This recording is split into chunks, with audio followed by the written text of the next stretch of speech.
Pomurskem dnevniku. Mura in Maribor z remijem. Pustolovski park, Bukovniško jezero. Nova fontana. Avstrijci z novim zakonom. Vreme, jutri delno jasno.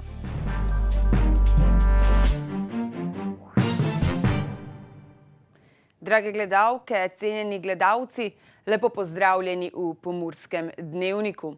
Nogometaši Mure in Maribora so se v tekmi 29. kroga Prve lige Telekom Slovenije razšli z neodločenim izidom 2:2. Prekmursko-mariborski obračun je spet dodobra napolnil fazenerijo, potem ko so sredi tedna navijači že videli en dvoboj istih tekmecev.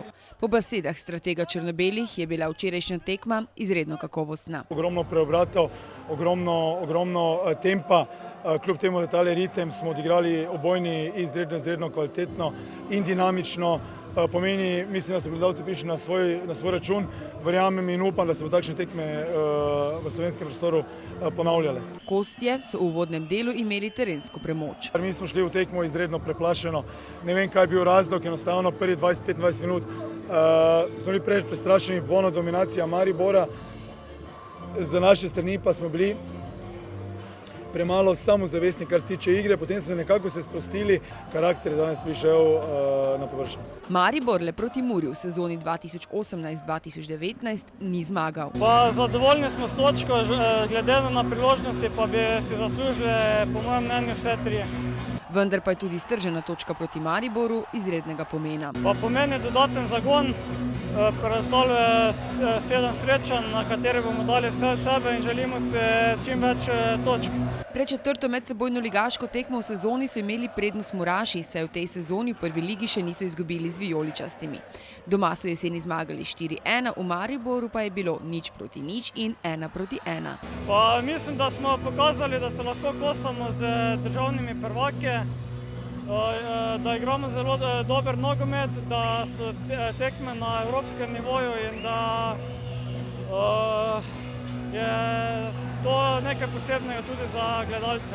Črno-beli se na vsako tekmo podajo z resnostjo in pripravljeni, ne glede na to, kdo jim stoji nasproti. Enostavno mi vemo, kaj je naš cilj, vemo, na kakšen način želimo delati. Vsaka tekma je nam dokazovanje svoje kvalitete, dokazovanje karakterja, tako da v naslednji tekmi to ne bo popolnoma nič drugače. V naslednjem krogu bo Mura v sredo 1. maja gostovala v Domžalah, Maribor pa isti dan gosti Aluminij.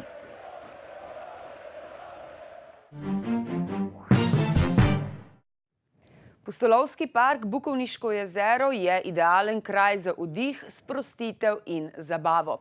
Leži v prečudovitem gozdu okrog Bukovniškega jezera v srču Prekmurja. Poglejmo, kaj pripravljajo za novo sezono.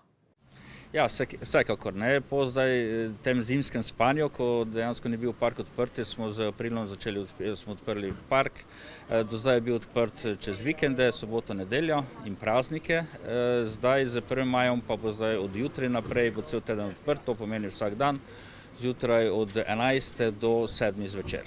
Povejva to, ste letos morda pripravljali kakšne novosti, jih pripravljate morda za prihodnje leto, se obeta kakšna nadgraditev parka? Ja, zaenkrat letos še nismo kakih večjih novosti naredili, planiramo pa za drugo leto, da bomo eno pot dodatno naredili in da bomo en prosti pad, neko tako novo igralo naredili, tako da se pripravljamo za drugo leto za investicijo. Povejte nam tudi to, kakšen je odziv ljudi, koliko ljudi vas obišče nekako na letni ravni? Ja, odziv je kar dober.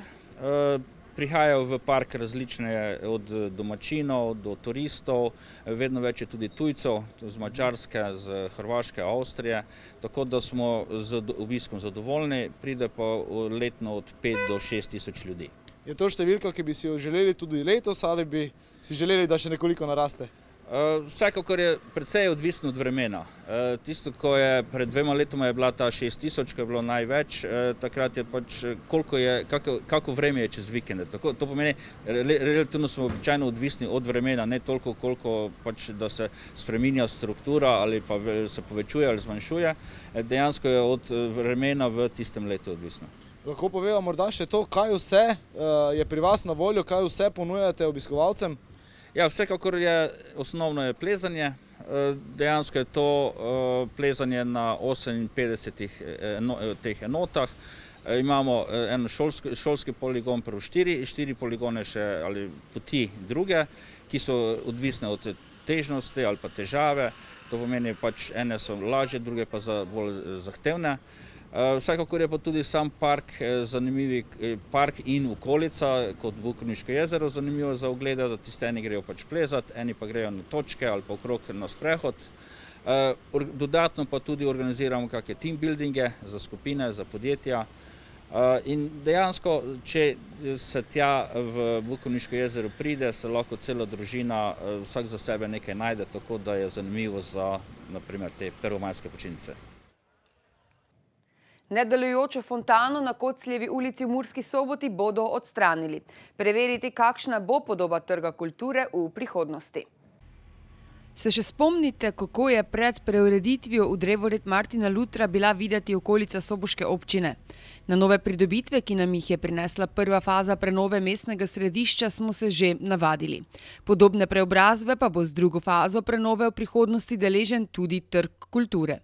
Osvežitev naj bi mu med drugim prinesla novo fontano. Spomnimo, da naložba v prenovo pravzaprav izhaja iz trajnostne urbane strategije. S projektom, ki je sofinanciran iz Evropskega sklada za regionalni razvoj, v okviru mehanizma CTN, pa si na občini med drugim prizadevajo za oživitev mestnega središča. Prenova mestnega središča se je začela kot skupen projekt, razdeljen na fazo 1 in fazo 2. Območje prve faze zajema Trg Zmage in Slovensko ulico v južnem delu. Območje druge faze pa Kocljevo ulico, Blagovnico, mestno tržnico z okolico ter Trg kulture. Druga faza obnove bo še večji zalogaj.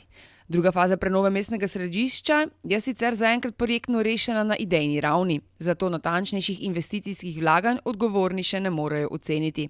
Ocena investicijskih stroškov bo določena z višjim nivojem projektne dokumentacije, a na občini vendarle razkrivajo, da bodo ureditve v tem območju predvidoma dražje od prve faze prenove.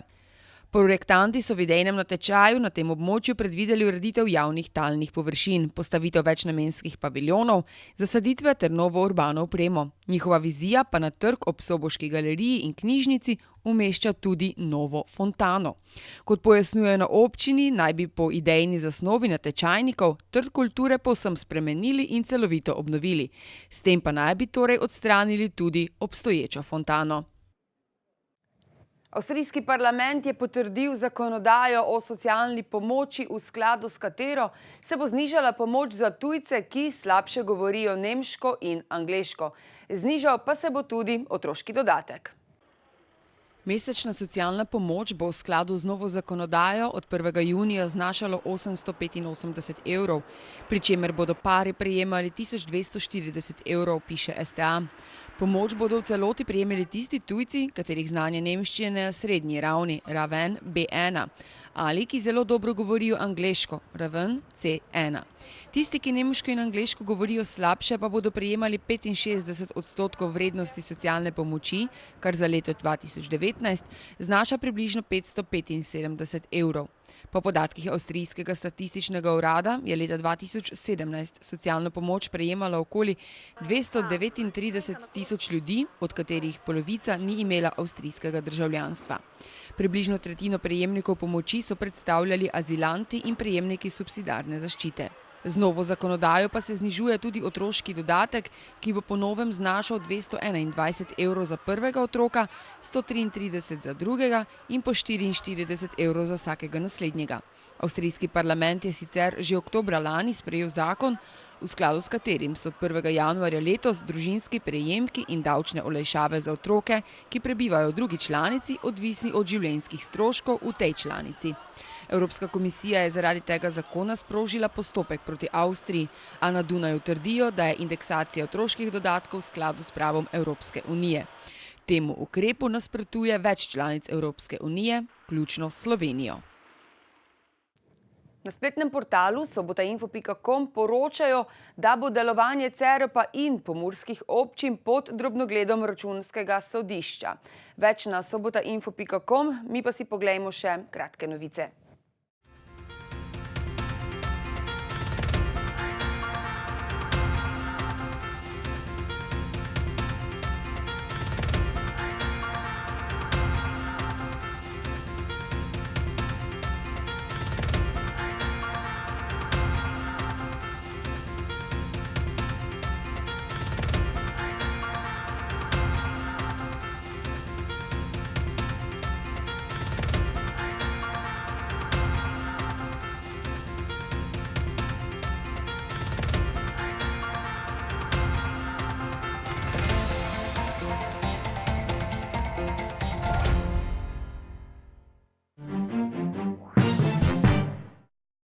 Jutri bo sprva delno jasno, sredi dneva in popoldne pa se bo spet pooblačilo. Kakšno vreme nas čaka čez praznike, pa v vremenski napovedi. Danes smo imeli večinoma oblačen dan s temperaturami okrog 13 stopinj Celzija. Opoldne ste v Krajinskem parku Goričko in Radencih namerili 13 stopinj, v Murski Soboti 14 ter v Lendavi 15 stopinj Celzija. Jutri bo sprva delno jasno, sredi dneva in popoldne pa se bo spet pooblačilo. V notranjosti Slovenije bo občasno deževalo, bo pa dež do večera večinoma ponehal. Najnižje jutranje temperature v vzhodni Sloveniji se bodo v Murski Soboti in Mariboru gibale okrog 8, čez dan pa bodo termometri pokazali 14 stopinj Celzija. V sredo in četrtek bo deloma sončno s kakšno popoldansko ploho. Topleje bo. Temperature v naših krajih se bodo dopoldan gibale med 7 in 9, dnevne pa okrog 21 stopinj Celzija. Toliko smo vam pripravili za danes. Več zanimivih vsebin najdete na naši spletni strani. Mi pa se ponovno vidimo spet jutri. Nasvidenje.